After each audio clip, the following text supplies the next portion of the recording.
Some madre de cacao leaves that we're going to cut up and put in these buckets, to make a organic fertilizer.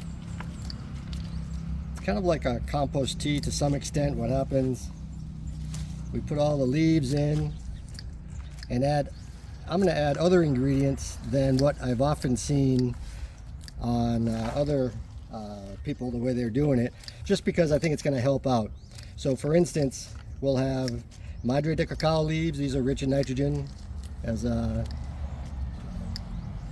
good chop and drop kind of a plant. And then we're going to add some leaves from another tree. These were sprouts that came up since we had cut this tree.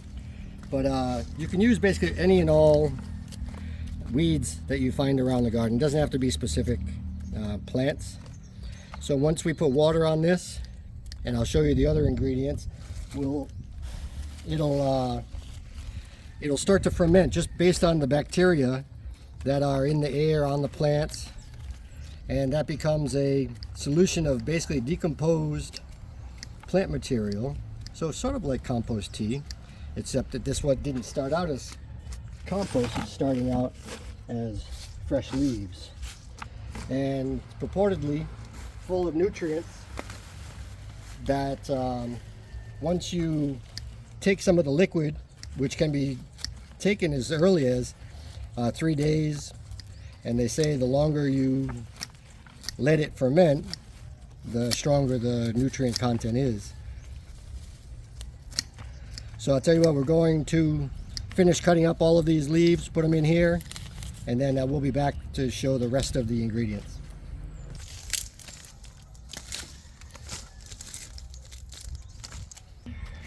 So I've got some soil, nice soil from our raised beds, that I'm also going to put in here to help inoculate these buckets with some bacteria and other microorganisms.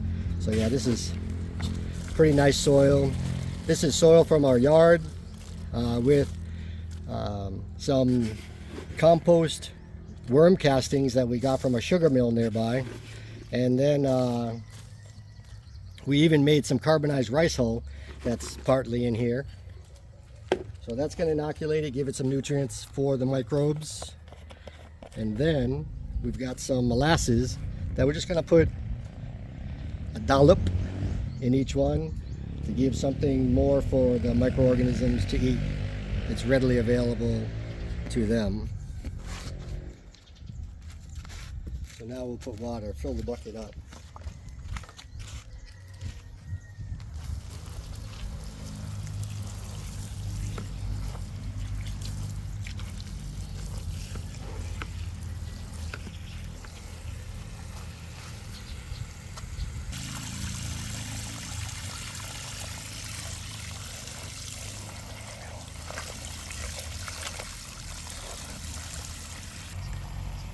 So now that we've got the leaves, the soil, some compost, some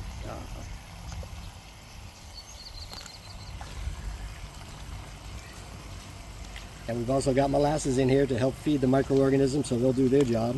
And we'll do is we'll set it to the side, we'll get it covered so the dogs don't play in it, and then after a few days we'll be able to start using it. I've used some from another batch that we made. I take it out at about 1 liter and put it in 16 liters, about the size of this bucket, and then been pouring it on the plants in the garden to help give them the nutrients that they need to grow and give us good fruit and vegetables. This bucket's been fermenting, decomposing, stewing for about 3 or 4 days now. And you can see it's not just a clear solution at all. It's got some brown, definitely brown color to the solution. So yeah, it's looking like this is extracting nutrients from the plant material, and the microbes are breaking it down. So yeah, we're really hoping that this is a nice organic and homemade nutrient solution, so that we don't have to purchase other materials and especially use chemical fertilizers for our garden.